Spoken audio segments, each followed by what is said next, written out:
tabari gbogbo agbára kágbára tabari gbogbo ẹ̀mí kẹ́mi tabari gbogbo ẹ̀mí kẹ́mi èyí tó wá láti wá tó ti gbètè gbìmọ̀ láti wá da ìgbéyàwó mi rú ẹ̀yin ọ̀run ó lè finá tú wọn ká ó lè dáná tú wọn ká ó lè fara tú wọn ká àti tabari gbogbo ìgbìmọ̀ kí gbìmọ̀ èyí tó ń péjọ pèrò èyí tó wá ti kọwọ́ tẹ̀sẹ̀ ti gbé kẹsẹ̀ torí ti gbé korí lórí ìgbéyàwó mi lórúkọ Jésù iná tó dàpọ̀ máa rà ó lè fi tú wọn ká ó lè fi tú wọn ká ó lè fi tú wọn ká ó lè fi tú wọn ká ó lè fi tú wọn ká ẹni ká béèrè àwa yóò sì rí gbà ẹni ká kọ̀kọ̀ èyí yóò ṣiṣi Ọlọ́run mi ò àtàbárí gbogbo agbára kágbára gbogbo ẹ̀mí kẹ́ gbogbo gbìmọ̀ kí gbìmọ̀ èyí tó ti pè tó pèrò tó ti jòkó nítorí ọ̀rọ̀ ìgbéyàwó mi láti wá dá ìgbéyàwó mi rú ẹ̀yin ọ̀run ò àrà gbogbo Olódùmarè fi bá mi fi sọ pa wọ́n ó lè fi sọ pa wọ́n ó lè fi iná tú wọn ká ó lè.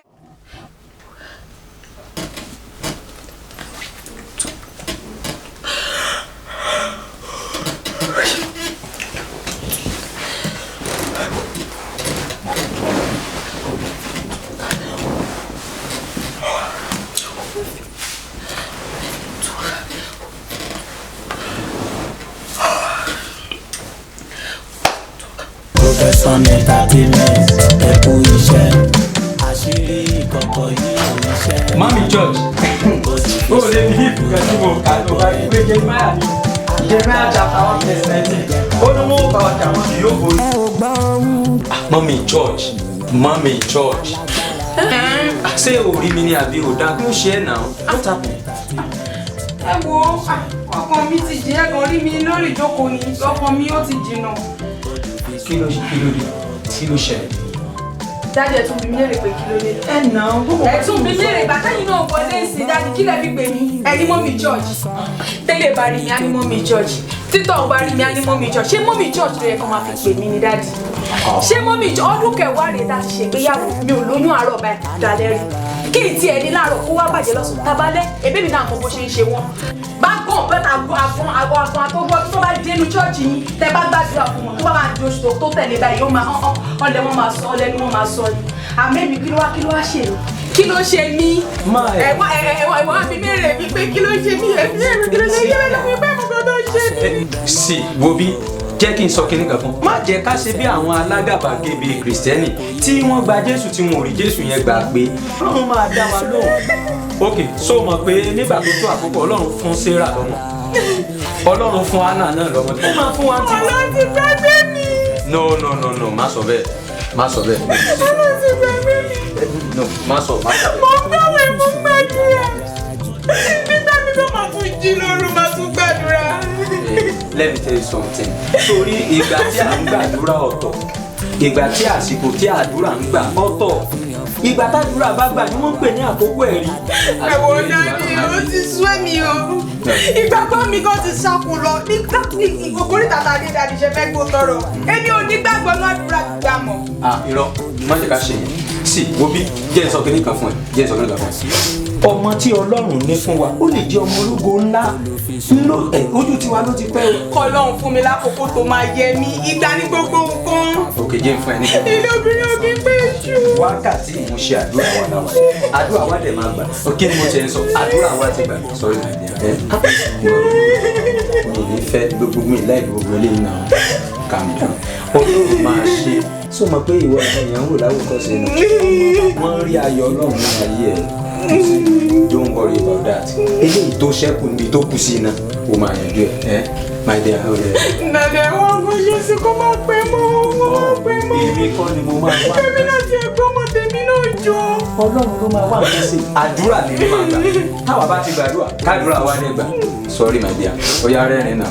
Àwọn ọ̀dẹ̀ rẹ́rìn God bless you. Mo fẹ́ yanjú ọ̀rọ̀ àwọn díkè ní pálọ̀. Okay, pálọ̀. Mo ń prepare Sunday school. So tí n bá ti parí ẹ̀ èmi náà máa lọ sí church tó ti yé mi ní fẹ́ kó banújẹ́ o. Ṣùgbọ́n ẹ má pẹ́.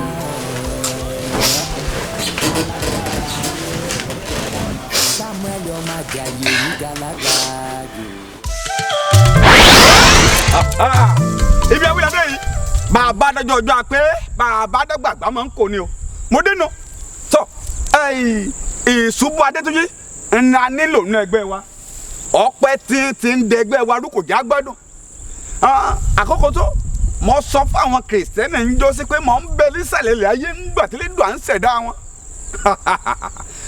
kò sẹ́dà tẹ́lẹ̀ lè dá agbára ń bẹ lọ́wọ́ wa tọ́ Ìkòkò ọrọ̀ ayé o ọ̀ ń bẹ́ẹ̀ mi rẹ lájọ múlẹ̀ èmi rẹ náà lájọ gbéwé múlẹ̀ tá a jọ bá gbà múlẹ̀ tọ́ mo fẹ́ rí ọ ìkòkò rọyé o tọ́ o ṣe àlẹ́ wí tá a bá wí bẹ́ẹ̀ ni ó rí mọ̀mọ́ ń sọ tọ́ mo fẹ́ ràn yín sẹ́ni ìwọ ń kọ́ wórówóró ayé ń bẹ ọ wà ọ ti ń bẹ ń bẹ kan tọ́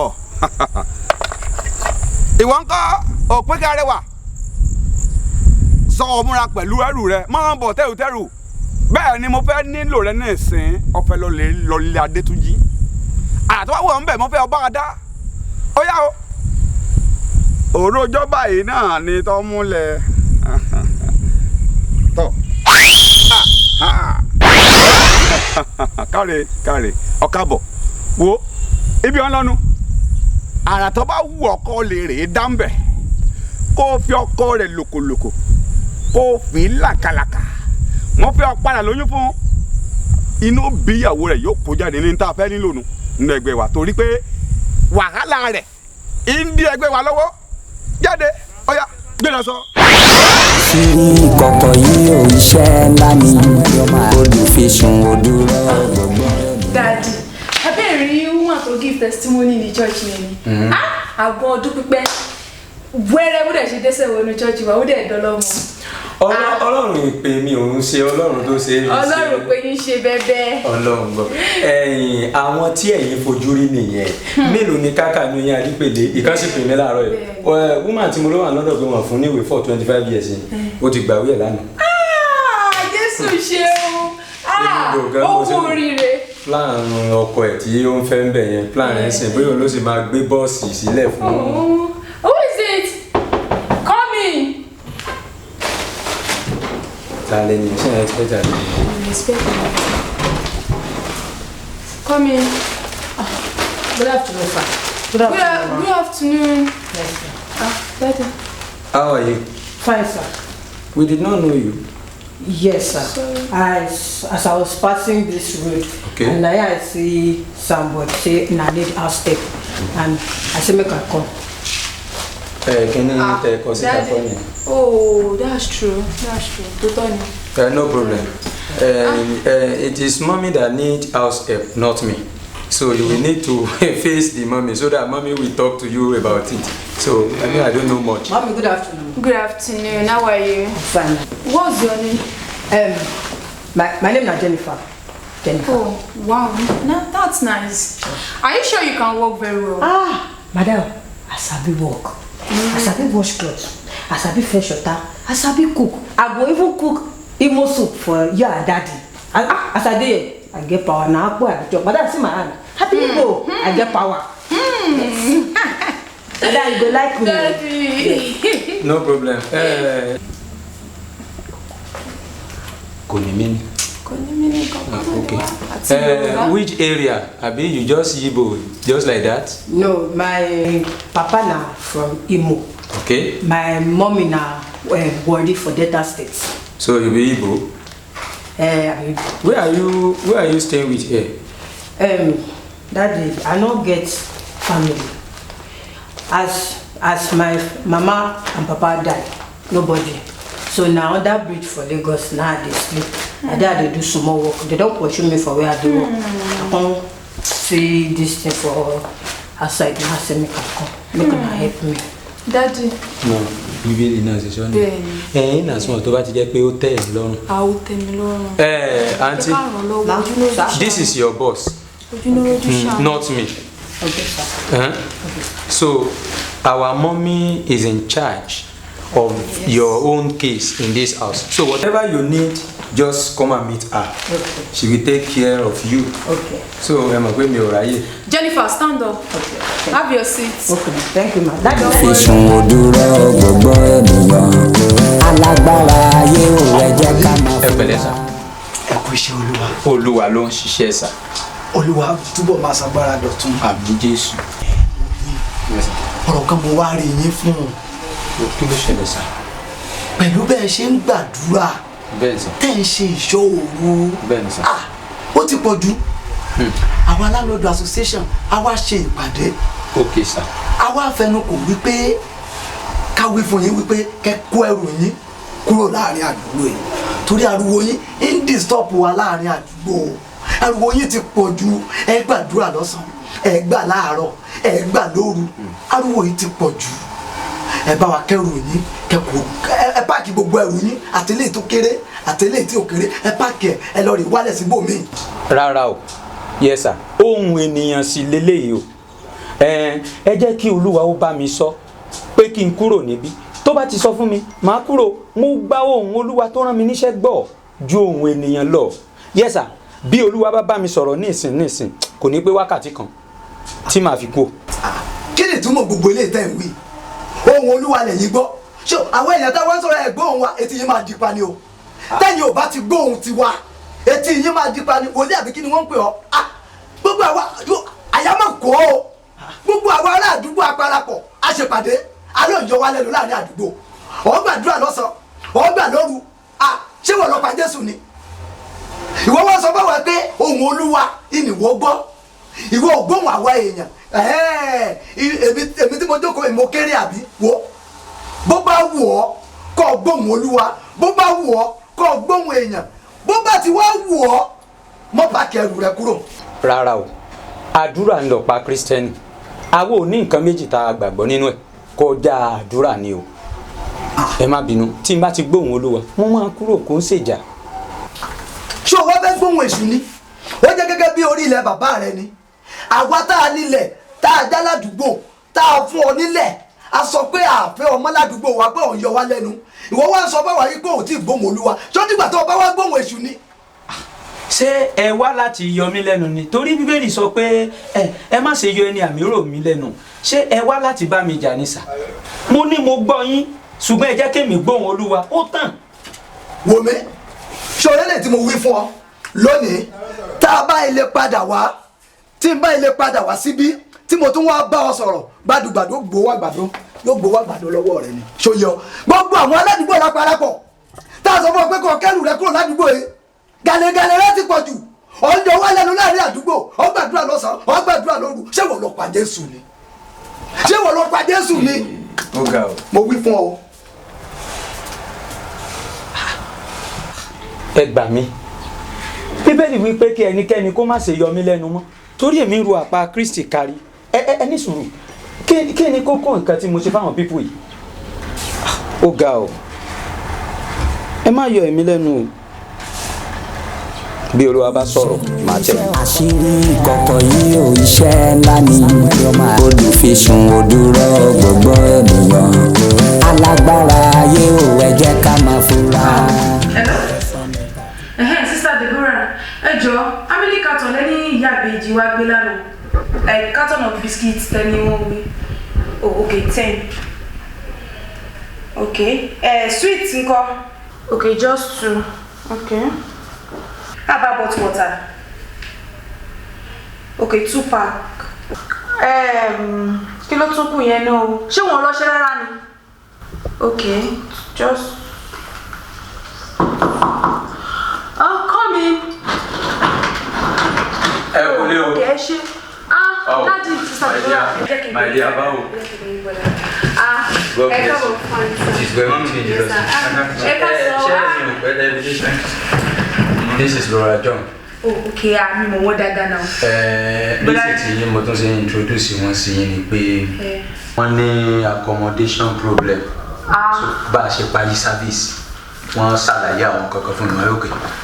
Ṣé ara iṣẹ́ ìránṣẹ́ wa náà dẹ̀ nìyẹn is part of our ministry, so we need to help. Àbí bẹ́ẹ̀ kọ́ uncle? Bẹ́ẹ̀ni sir.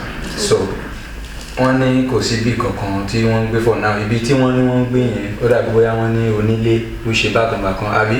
Yes sir. So èló ni wọ́n náà fẹ́ gbà fún bí tẹ̀ ẹ̀jẹ̀ ń wá. The new place tí mo get wọ́n ní 350,000 and I need urgent place tí mo tẹ̀lé kọ́kọ́ stay for now. Tí mo wà tẹ́lẹ̀ wọ́n ní mo fẹ́ renovate so I need a fast place where I can just stay for the meantime. That shouldn't be a problem. Ẹ má worry yín o ṣe bẹ́ẹ̀ kí n ṣàjòjì wa náà. Àmì ò lè ṣe máa rí yín jù mẹ́fà church wa ṣáà ni wọ́n. So ojúlé lẹ́yìn rojú ṣáà ni. Èmi wá ní suggestion kan. Oh, okay. Ṣebí post quarter tó wà ní ibi iwájú yẹn kò ṣe nǹkan tó ń gbé bẹ́ẹ̀ náà. No. Ẹ̀jẹ̀ pọ̀ ní tó ń lò síbẹ̀. Ìyẹn náà dá àmọ́ ṣe ti mú dáadáa. Because nígbà míì oore ni wọn o. ṣé ti rò dáadáa. mo ti rò ó bí wọ́n ṣe bá mi sọ̀rọ̀ yẹn èmi náà ti dọ́gbọ́n fi tó Ọlọ́run létí bá a sì má tọ̀ fà tí gan á tiẹ̀ wá fi tọ́lọ́run létí àbí tọ́lọ́run létí one of our workers ní church òun lẹ́yìn mímọ́ tí o kò dẹ̀ tí ì burú jù tí wọ́n bá ní kí wọ́n àbọ̀ mi tó ṣe àlè ní problem ìyá kí lè ṣe. ti go ní church is always around so no problem. Brother ilé nílé yìí o kẹ́ feel at home ṣe ti gbọ́ problem rárá ṣe ti gbọ́ ànínú don mention ẹ má worry. so bẹ́ẹ̀ ṣe súnmọ́ lọ́n tẹ́lẹ̀ ó máa increase o. Yes sir. reason lele anywhere tí n bá ti ń lọ you need to follow me. No problem. ohunkóhun tí n bá ti ń ṣe tí n bá ti pè yín you need to answer me. sọ̀rọ̀ tí mo sọ ti God bless you. ìyẹn ṣe pàtàkì. Brother John. àṣírí ìkọ̀kọ̀ iṣẹ́ ńlá ni olùfisùn.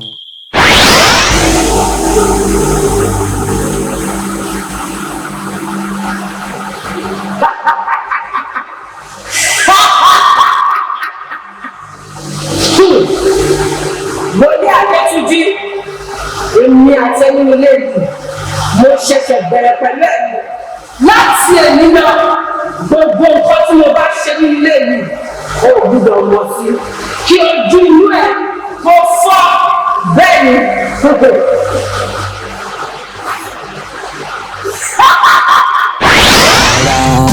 alágbára ayé ò ẹ jẹ́ ká ṣọ́ra.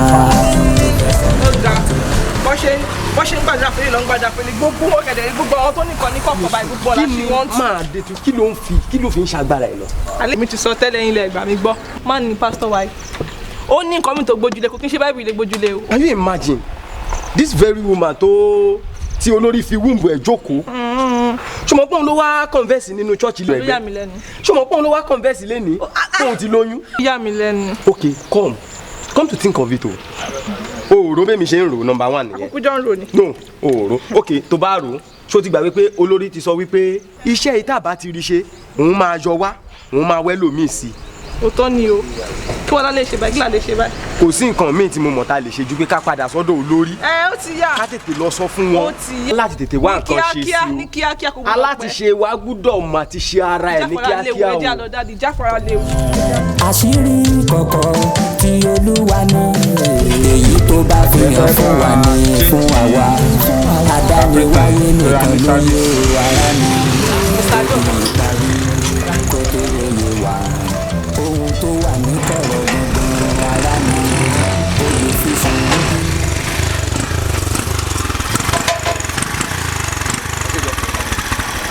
Mr. Job. ẹ gbájú yìí náà ẹyin mo rí wẹ́rẹ́. Mr. Job. ẹ ká sọ. èwo lẹ wá ṣe ń bíbá. generator children department ló sì report. ok ẹ wo Ọlọ́run ló ní kí n rí yín sìn a ní láti sọ̀rọ̀. èmi gan fẹ́ rí. so báwo ni ká yẹ ṣe báyìí. ẹ máa bọ̀ báyìí ẹ jẹ́ ká so Mr. John nípa ọ̀rọ̀ pásítọ̀ wòlíì yẹn kí ni nǹkan tẹ̀ ń ṣe nípa iṣẹ́ tó ń gbé tó lórí fún yín ìwúlẹ̀ bá dé gan báyìí. a ti ń ṣiṣẹ́ but ó kọ̀ yẹ pé àdúrà wọn pọ̀ níbẹ̀ yẹn o àdúrà wọn ti pọ̀ jù ó dẹ̀ ó ń rìn mí mọ́lẹ̀ kódà ó ń sọ mí sínú ìdè. because by now ó yẹ ká ti báṣẹ́ yẹn débi kan o. in fact àdúrà wọn ti pọ̀ jù in fact ìgbà míì gan mo máa excuse ara mi gan tó bá ń ṣe tá a bá ń ṣe morning devotion mo máa excuse ara mi. ok kí ni nǹkan tẹ̀rù pa lè ṣe báyìí because ọjọ́ ń lọ wa àrọ́jọ́ musolókun. because pé ní time mọ́ o. ká lọ bó lórí lọ ká reduce agbára àdúrà wọn ká fa ìrẹ̀wẹ̀sì sí wọn. ok bóyá kó lórí gba agbára àdúrà kúrò lọ́wọ́ wọn. okay if that should be the case we have to act fast. a ní láti tètè ṣiṣẹ́. mo ń lọ ibì kan bẹ́ẹ̀ ni bọ̀ mo lè abandon yẹn for now torí ilé wa most very important gan. ẹ mọ nǹkan ẹ jẹ́ kó sáré bá mi parí generator bóyá a máa jọ lọ drop ẹ̀ sí church náà ni so after yẹn a máa dọ́dọ̀ olórí. bọ ẹ mọ̀ pé èmi ò ní fẹ́ kí pásítọ̀ rí mi torí tó bá rí mi wọ́n máa fẹ́ delay mi. ẹ máa wábì kan dúró sí i. ok so tó bá jẹ́ bẹ́ẹ̀ ẹ jẹ́ ká tètè bá wọn sọ̀rọ̀ ká tètè ṣe kíákíá. engineer ẹ jọ. projector tẹ lò ní crusade adóodò yẹn mo sọ fún yín pé kẹ́ ẹ gbé kúò ẹ má fi sọ̀hún wọ́n sì máa lò ó Mo ń bọ̀ sá fún mi 1 minute. Jennifer. Sir. Please come, give me water. Okay, sir. So bí mo ṣe ń sọ lọ pé tẹ́ ẹ bá ti parí crusade ẹ gbé wálé ó yẹ.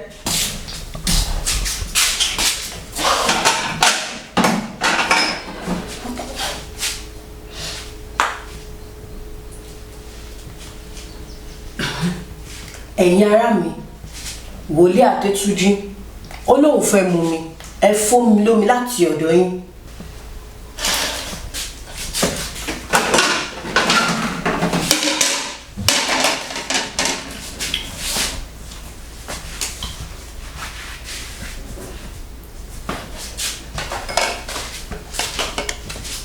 Nígbà tó jẹ́ pé àwọn nǹkan tẹ́ ẹ bá lò ní crusade ẹ ní tètè kó wá ó rọ̀ǹgì náà mo ò láìkí ẹ̀ so ti yẹn sìn dẹ̀ bákan náà pásítọ̀ kejì yẹn náà tí wọ́n ní ó fẹ́ bá wa ṣiṣẹ́ lórí ambi mo ti sọ fún yín pé ẹ má fi ọwọ́ kínní tó pé kínní kan mo ń bọ̀ jọ fún mi ní seconds.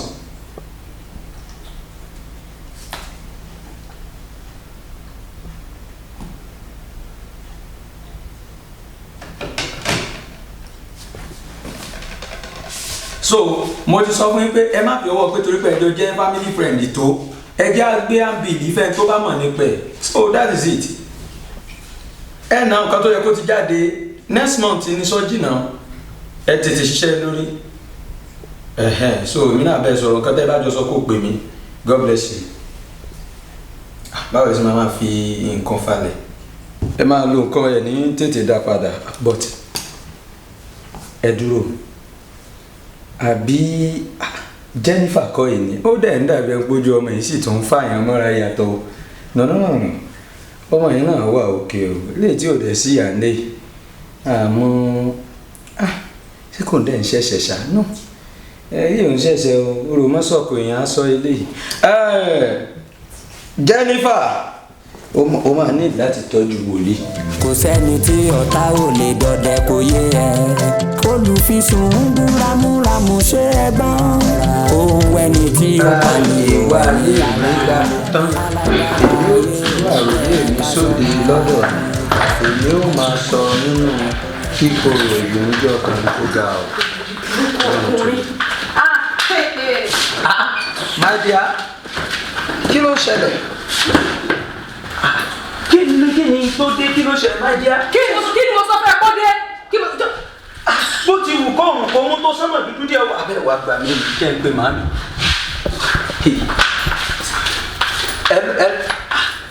Ẹ ló màmí. Màmí ẹ ká sọ ma. Ìránṣẹ́ tó pèrè ní ìránṣẹ́ Ọlọ́run. Ẹ wo màmí ẹ forí kílẹ̀ bí tá a bá dé yìí o màmí. Ẹ forí kílẹ̀ o. Ó tó gẹ́. Kristi ti kẹ́rù jáde o. Màmí. Ẹ ló màmí.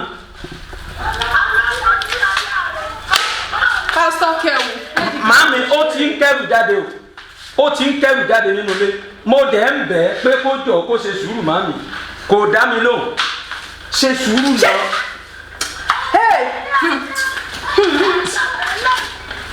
Màmí ẹ wo ọ̀rọ̀ pọ̀ nú ẹ̀ kì í ṣe pé bóyá àjà tẹ́lẹ̀ nìkan ọ̀rọ̀ pọ̀ nú ẹ̀ màmí ọ̀rọ̀ Kristi màmí náà fẹ́ bẹ́ẹ̀ sọ̀rọ̀. Màìyá ṣe sùúrù tí ẹ kọ́ fún mi. Má fọwọ́ kàn mí o. Hello.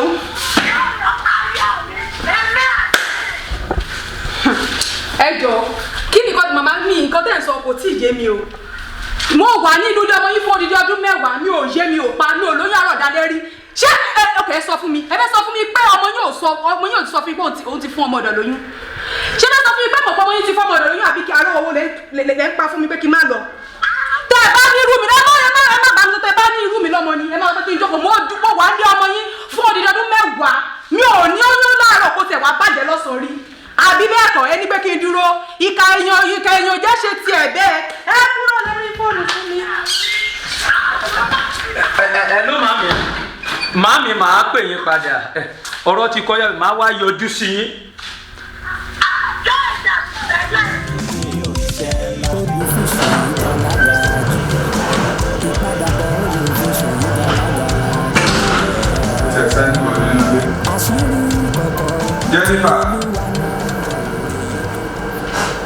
Jennifer. Who be that? Emilio.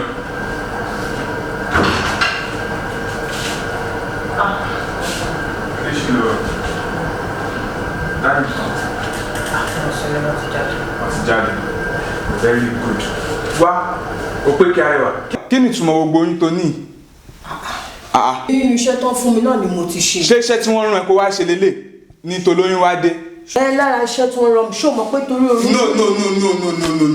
Kò gbọ́dọ̀ rí bẹ́ẹ̀ ó ṣe wá jẹ́ ó ṣe wá bá tolóyún dé. No, ó wrong. Ó ṣe jẹ́ toyún nìkan. Ṣé obìnrin kọ́ ni ẹni o mọ̀nà mi tó lè fi léyàwó ẹ lọ? Má bínú. Kí o dẹ̀ ní kí n má bínú, o mọ bá ṣe jọ jẹ́nu ẹgbẹ́ náà. Ṣé nítorí oyún yìí níyàwó ẹ̀ fi kó jáde? No, ó ràn ṣé kò lè kó jáde láì ṣoyún ni obìnrin ṣáà ní ẹ̀ náà. Farabalẹ̀. Kí n farabalẹ̀ báwo. Sórí ọmọ tí mo fẹ́ bí yìí tinú adé láti ẹgbẹ́ wa ni wọ́n bí wa ó wá fẹ́ parí iṣẹ́. Iṣẹ́ tó ṣe rán náà lẹ́nu gbà ó sígbà ó ní tolóyún ti wá dé. Oníṣẹ́ tiẹ̀ èmi náà níṣẹ́ tẹ̀ tó bá fẹ́ nà lẹ́gbàá kò sí problem. Kò sí wàhálà táyì tí máa jẹ́ kó mọ irú èèyàn tèmi gan jẹ́ lélẹ̀ máa nà lẹ́gbàá máa fi lákàlàkà máa jẹ́ kó mọ irú èèyàn tí mo jẹ́. Kò sí wàhálà. ẹ ò gbọ́ ohun tí ìwé mímọ́ sọ ẹni tó dúró. má wọrí a máa gbóhùn ìyá rẹ máa gbọ́ tó ń kó ti lẹ̀. Àmì orúkọ Jésù. So ẹgbẹ́ Yorùbá ti ń dùn lẹ́nu tiẹ̀ náà wẹ́rẹ́wẹ́rẹ́. Sorry. Gbogbo yẹn ló máa calm down. This baby dey disturb very well. Because he's a boy now. Tí bá ti sùn lálẹ́, ó máa máa sunkún. Jenny tó bá ti sùn lálẹ́ ó máa sunkún. How did you know? Ó máa ń sunkún dáadáa, mo máa ń fìlẹ̀ ẹ̀ fún un. Don't worry.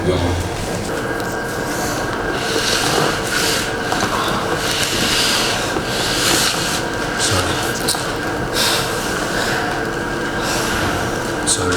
It's because he's a boy. A máa gbóhùn yà, a máa gbọ́ tọmọ. Àmì orúkọ Jésù. Don't worry. Sorry. Daddy, let me rub my back. Sorry. All this doctor gave you one medicine. Have you used it this morning? Yes. Perfect. So I wake up now and first use. You can go and relax inside. Maybe if you relax. Go and relax. Daddy, help me stand up. Try as much as possible. Gently. No, sorry. Gently. Relax. If you relax, you will see the changes. Okay? Cool down. Àṣà náà ti ẹ̀ máa padà ní bọ́mọ ìbáyọ̀ dé lásán ọkùnrin. Èmi náà lọ́mọ. Èèyàn bá ń ṣiṣẹ́ Olúwa náà dandan náà ní kó láwọn ọmọ tó èèyàn náà lọ́mọ tiẹ̀ ọmọ ẹ̀mí ọ̀tọ̀ ọmọ ara ọ̀tọ̀. ẹ ò gbọ́ ohun tí ìwé mímọ́ sọ ẹni tó dúró kó kíyè sára kó má bàa ṣubú bàtà ń dúró múramú. Òní ni màá yẹ wáìnì ilé ìwò.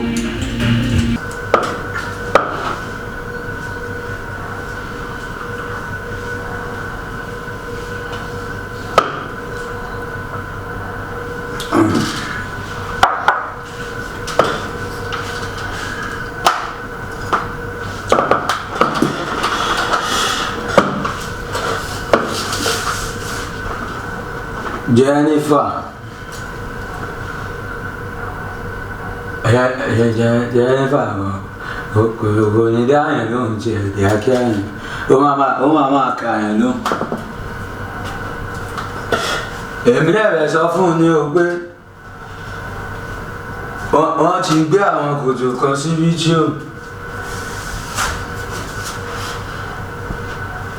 Jennifer irú rọ́bìṣì wo nìyẹn ṣe ta ló gbé ẹnu ọ̀nà kúrò mi. Jennifer. Sá. wọ́n máa pè ọ́ olùdáhùn. Sá. Jennifer. Sá. Ta ló gbé ẹnu ọ̀nà kúrò mi. ilẹ̀kùn dey for that side now. You know what? Oh, no, this is Ikoko. Wetin be that? Who off this light? Daddy. Light dey everywhere now. Nobody off light. Oh, no. Oh, mo rí kíní kan o. Àwọn kíní kan kọjá bí áńgẹ́lì. Oh, you don't see them? Daddy man, I don't see anything, no. Jennifer. Sir? You know sabi something? I don't sabi. If you tell me, I go sabi. Take am. This one na enjoyment. This house bent, but you know. You know me. I'm the owner of this house. I will straight this house. But Jennifer, do you have power? I told you that time. I said I get power. You have strength. I get power. Jennifer, you want to do me something? Okay. Jennifer, I won't carry this house. You help me lift this house up. Please carry this house for me. No wonder. Daddy wait. Daddy, wait. When you start to drink, this thing get alcohol now. Which get? I won't carry house. You say you get alcohol. Daddy, no, you don't hide. Now why you dey talk? You don't share this thing, eh? If person drink am, person fit shit for body. Don't drink am. You no good though. Don't drink am again. You be man of God now, Daddy. So you don't want to help me carry this house? Daddy, I will surprise you. Yes. Daddy, not possible. You not possible. No be you dey talk. No be you dey talk. Na this thing dey talk. Daddy, not possible. Eh? I will not talk now. Say I tell you who said you? Daddy, no, you don't do mistake. Now here you go pass. Sorry. Jennifer.